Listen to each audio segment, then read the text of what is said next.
just move him around in your hand, you'll probably try and change. So it has many feeders, this one. 0 to 3, 5 to 3, 0 to 3, 5 to 3, 0. Very slightly.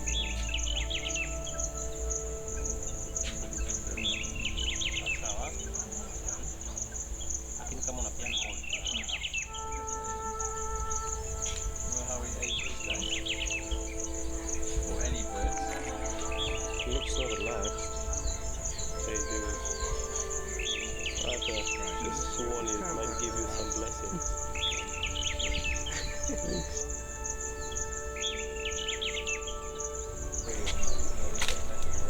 Bana melalahi. Oh, Singhis. Okay.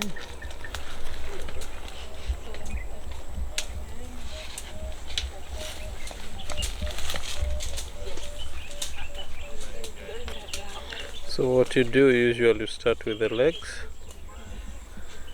move one leg and then the next. After you're done with that, then you go to the wing.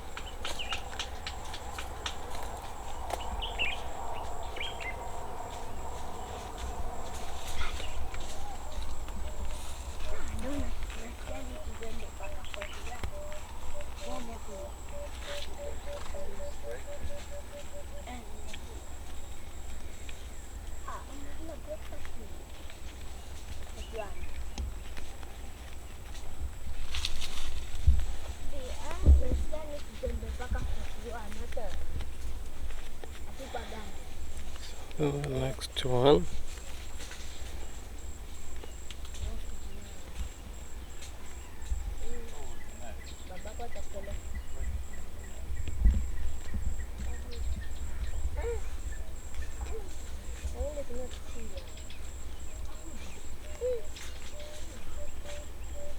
Okay. Once the wing and the legs are free, then you put it in ringer's grip, and then you do the head. Make it look easy. It's always easy. My name's Colin Jackson. I was born and brought up in Eldoret to start with, and then Nairobi, and I developed an interest in birds when I was very small, and that led on to me studying environmental science at university and later doing a PhD in bird migration and molt studies. That was at the University of Cape Town. But I, through my interest in birds and conservation, and as a Christian, I ended up working with A Rocha in Portugal, and from there came to set up the A Rocha project here in Kenya. Bird ringing is the practice of catching birds, to put a small ring on the leg, numbered ring, and normally with the address of the ringing scheme for the country where it's being done, so that if that bird is found in another location, the person who finds it can report the number on the ring, the location where the bird is found, and the date that they found it, and send that information to, in our case for Kenya, to the museum. Then there can be a track of where the bird went to from the place that it was ringed. So a connection is made between the ringer and the bird. Now that's really why ringing started in the first place, because there was a Danishman, I think was the first man who ringed birds, who saw birds come and go from his garden. A particular bird was a barn swallow that we see around in Kenya very commonly, and they were breeding in his outhouses of his house, and he found that they disappeared in September, October, and reappeared again in March the next year. And he didn't know if it was the same bird or a different one, so he caught one and tied a small thread around its leg and let it go. After the winter, these birds returned, and sure enough, there was a bird with the same thread tied around its leg. And so from that he knew it was the same bird, it wasn't a different one, and then he developed little metal bands which he inscribed an address on it saying, if you find this bird, please report it to this address. And that's basically the concept, and it went from there. Now it's being done all over the world. There's been millions of birds ringed, and it's because of bird ringing that we know about bird migration, where birds go to, where they come from, how long they take, how long they live for, whether they always return to the same place or not. We know that a bird that breeds in a particular tree in Siberia in Russia will fly all the way to southern Africa and then return to the very same tree where it bred last year. And so we've discovered an incredible wonder of God's creation in terms of what birds do, their migration, how they live, and the capacity they have for traveling vast distances and yet returning and navigating so amazingly well. So the ringing in Kenya started way back in the 60s. Well, the ringing scheme of East Africa was actually set up and started in around 1965, I believe it was. And those rings have the National Museum inscribed on the ring. It says Inform Museum Nairobi, and then there's a unique number. And that's like a kitambulisho now for the bird, an ID, which will stay with the bird till it dies. And any time that bird is found anywhere, we can track it back to the place where it was originally ringed. Therefore, we have a good record of that. So the process of ringing is it's quite intense, really. It's quite an intense training if you want to be a ringer. But the way we tend to do it is the common way of catching birds is using something called a mist net. So a mist net is a very fine net, black net that you stick on two poles.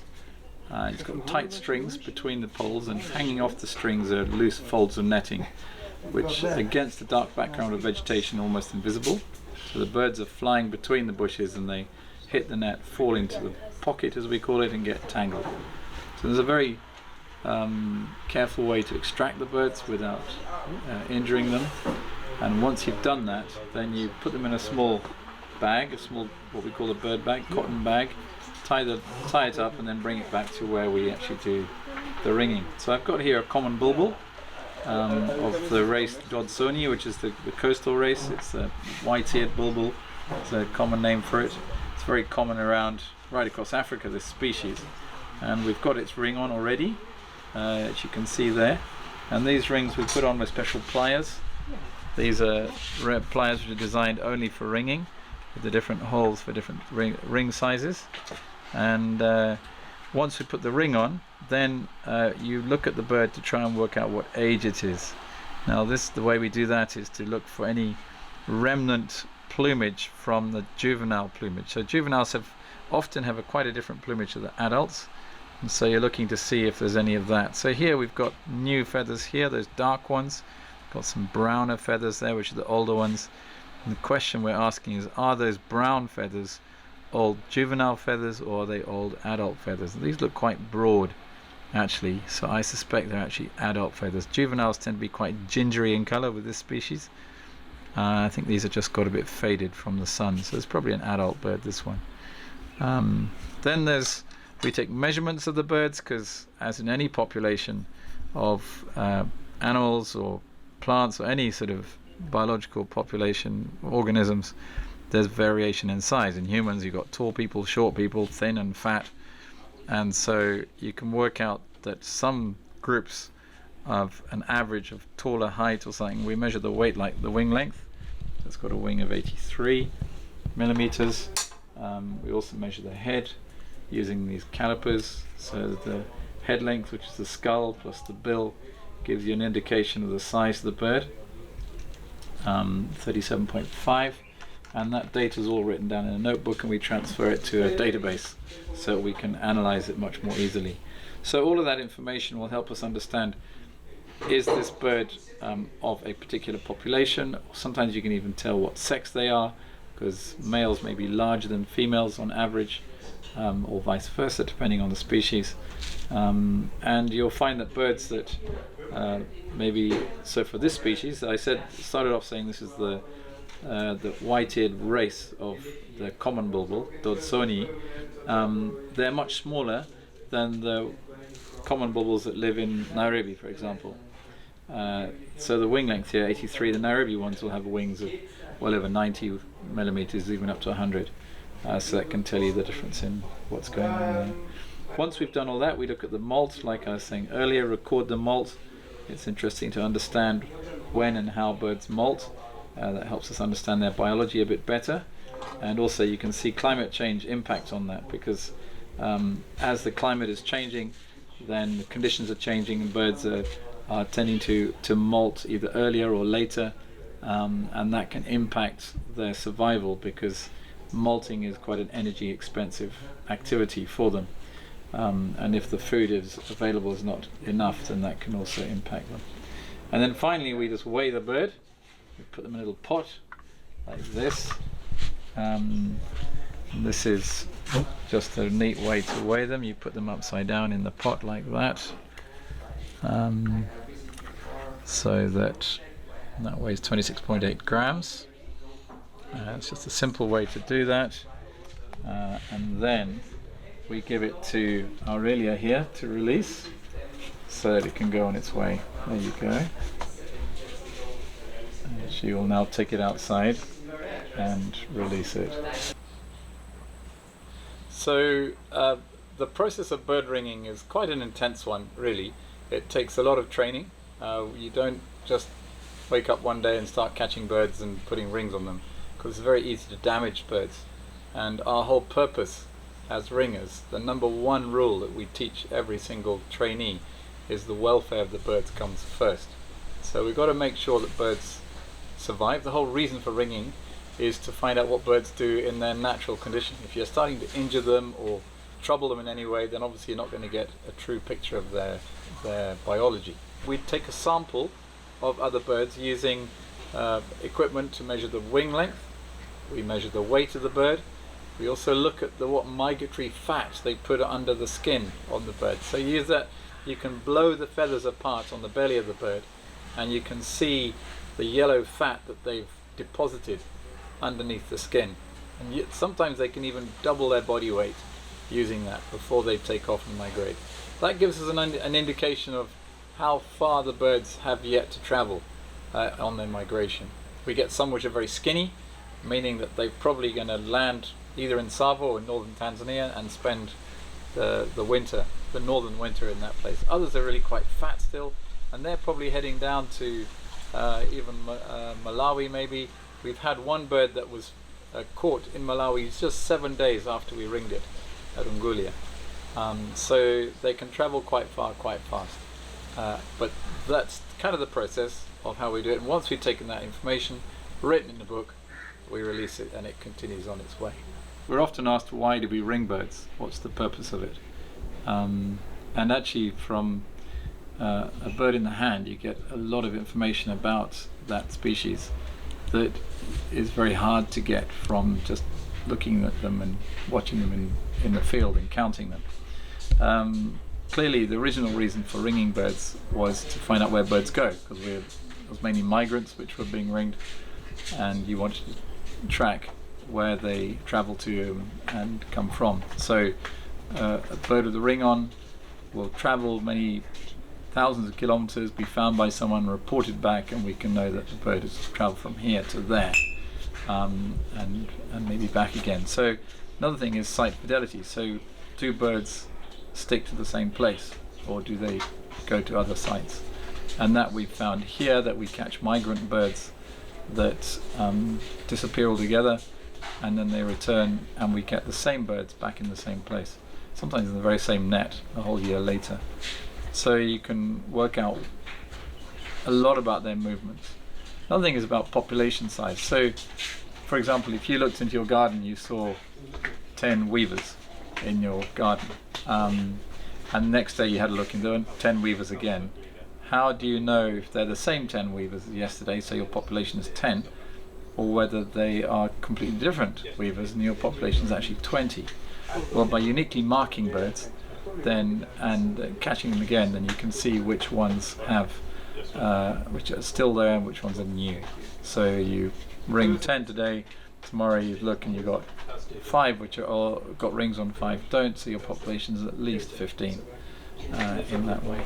So that's another reason for ringing. Then we record all this data in the ringing book here and put it into a database, and from the measurements and so on you can work out different populations which are there. You can work out the often sex from different sizes of the heads and tails, tail length, the mass. Also, obviously with mass and a wing length, a sort of fixed wing length, you can tell the condition of a bird.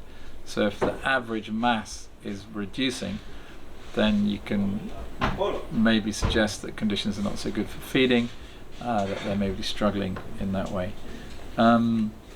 By recording the time of day that you catch birds, you can also see the activity levels, see when birds are most active, when they're not. And then the molt scores, which is the process of dropping feathers and growing new ones.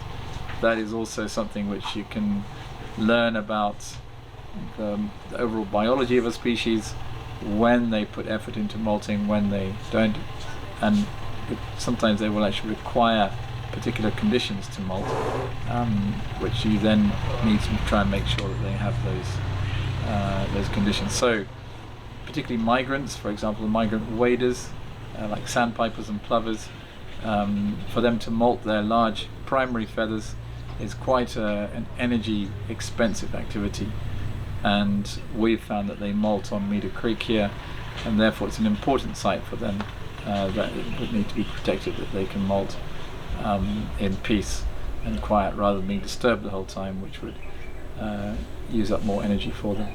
So that's just a few of the many things you can find out from ringing.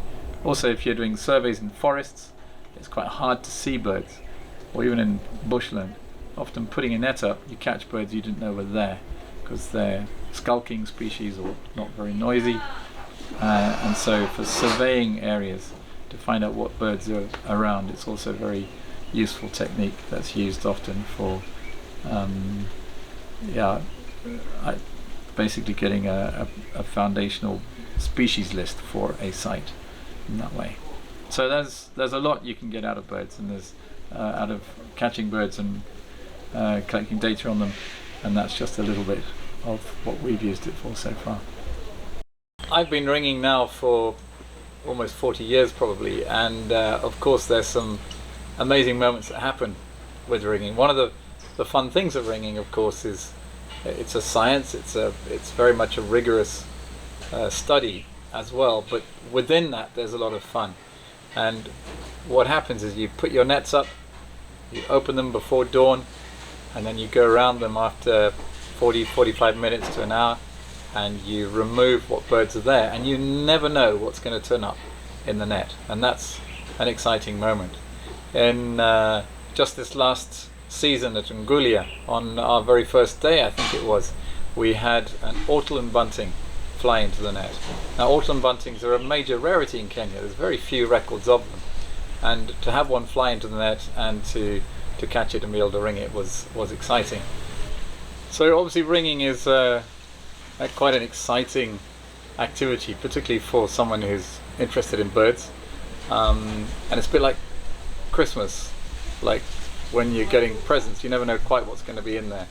You go around the nets, and it's always a surprise as to what there will be caught. Sometimes there's nothing, sometimes it's just the normal stuff, and then once in a while you get a bit of glitter of something really exciting that is unusual, it's rare, or it has a little dull ring on it that says something other than your own rings.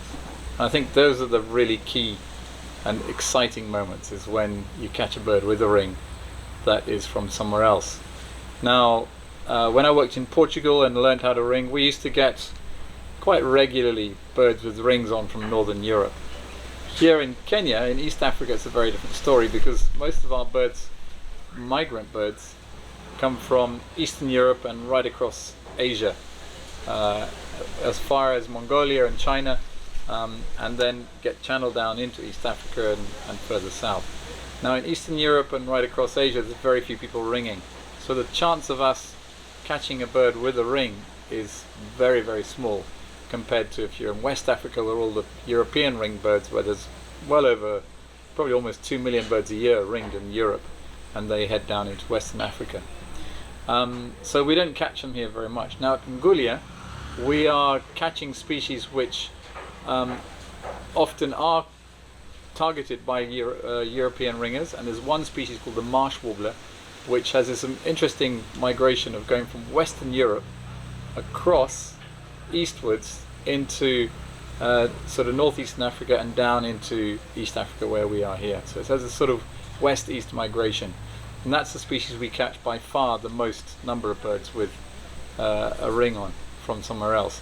And so I think my magical moment that I've had with ringing was just this last year in November in Watamu, where Arusha, Kenya is based. We do ringing there every Thursday morning on a regular basis, and we normally catch the normal green bulls and weavers and things that are around. And then on that morning, the guys who went to the nets came back with the bags. I put my hand in the pocket bag, pulled it out, and there was a marsh warbler, which was quite nice to catch anyway, but it had a dull ring on it, and on the ring it said Bulgaria. And that moment is going to stay in my memory forever, because I was almost speechless. It's the first time in 30 years of ringing, other than at Ngulia, when I caught a bird with a foreign ring on. And so that really has to be the magical moments. But also amazing, unusual species. We were ringing, when I worked at the museum, we were ringing in Magadi for waders, and the one night we had nets up for waders, and we went around the nets, and there was a flamingo lying in the net. And that sort of thing as well is quite exciting to do. So yeah, it's an exciting thing to see what's in the net, and it's always something new that can be there. So many people ask, what is it like to become a ringer? How do you become a ringer, and how do you do it?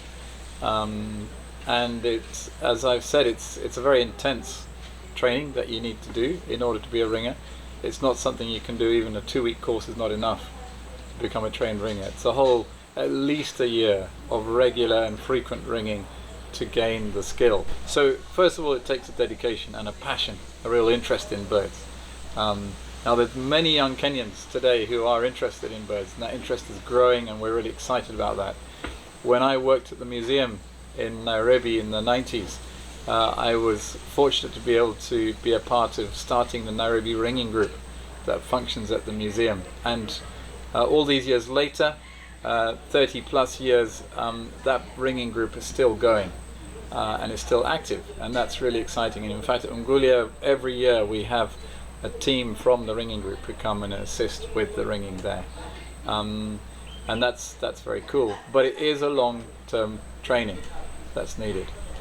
I think in the number of ringers which we have in Kenya has increased over the years, but actually we still have quite a small core of ringers who could be qualified as people who are able to ring on their own without supervision.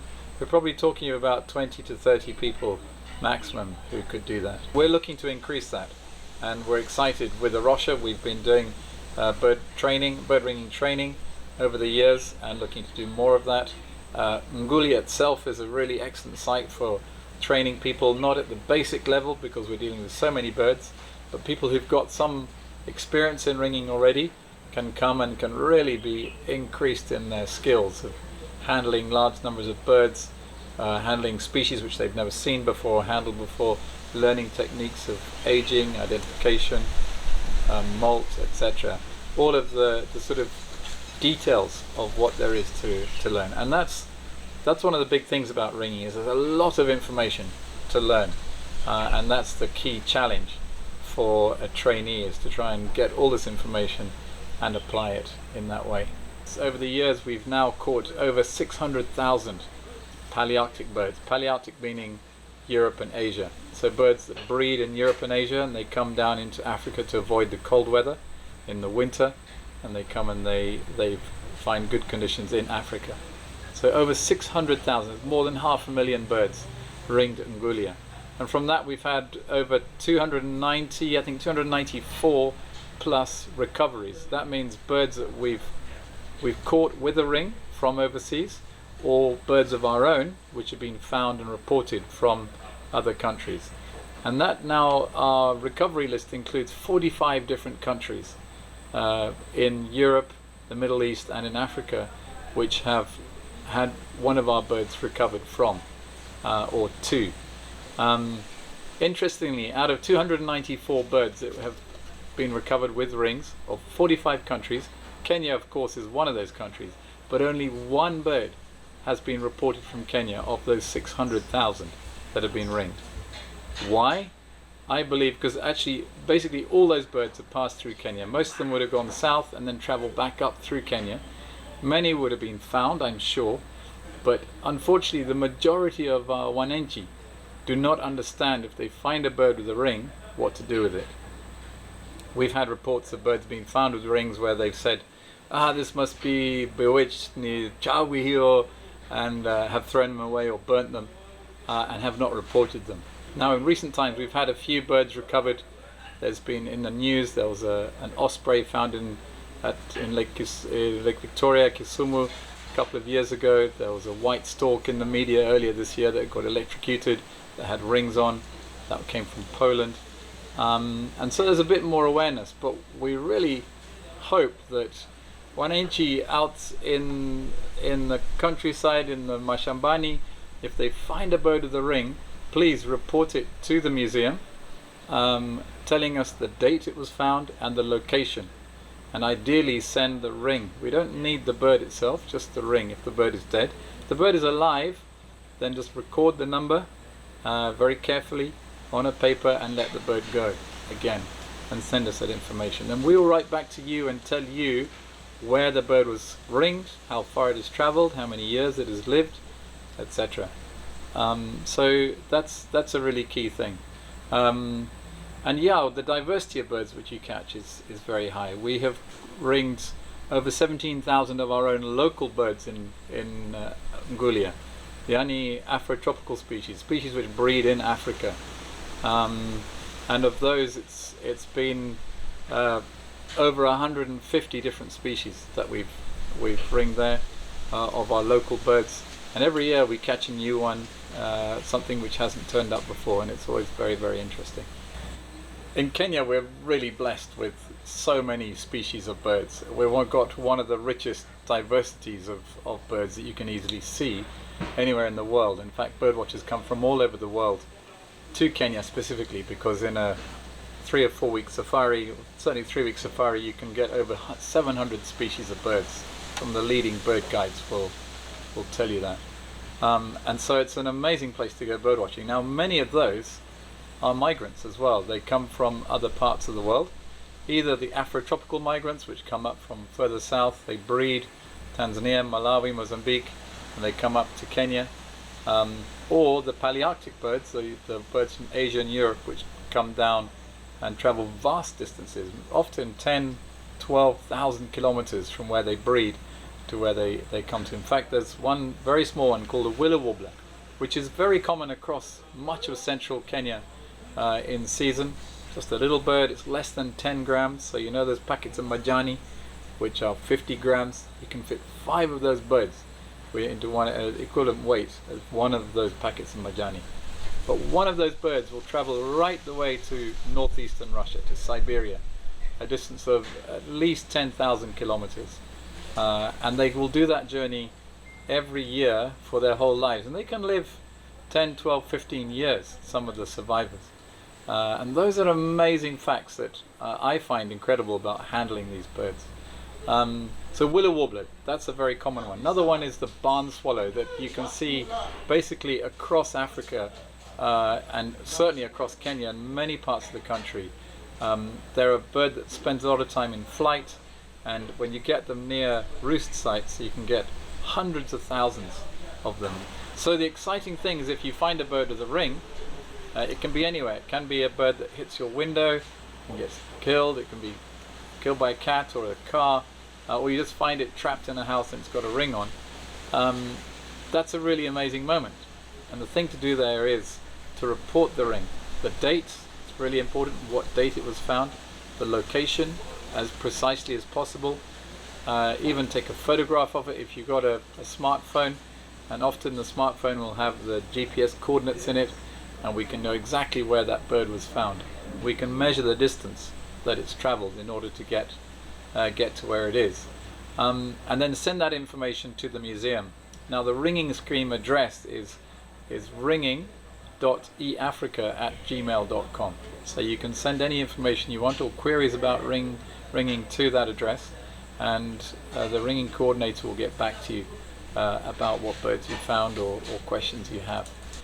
One of the things to realize is that ringing is of course a tool to understand bird migration and bird movements, and through our work at Ngulia we've discovered that actually Tsavo West and that whole ecosystem is really important for the migration of many of these species.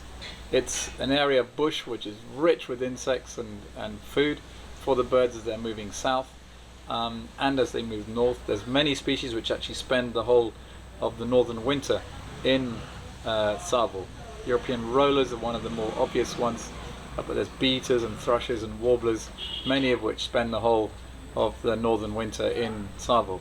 And so it's so important to protect these areas, and in our farms, to allow in our farms areas of indigenous bush, the kienyeji trees and bushes, to remain, not to clear them and to plant euphorbia and grevillea and eucalyptus alone, because they don't have food for the birds.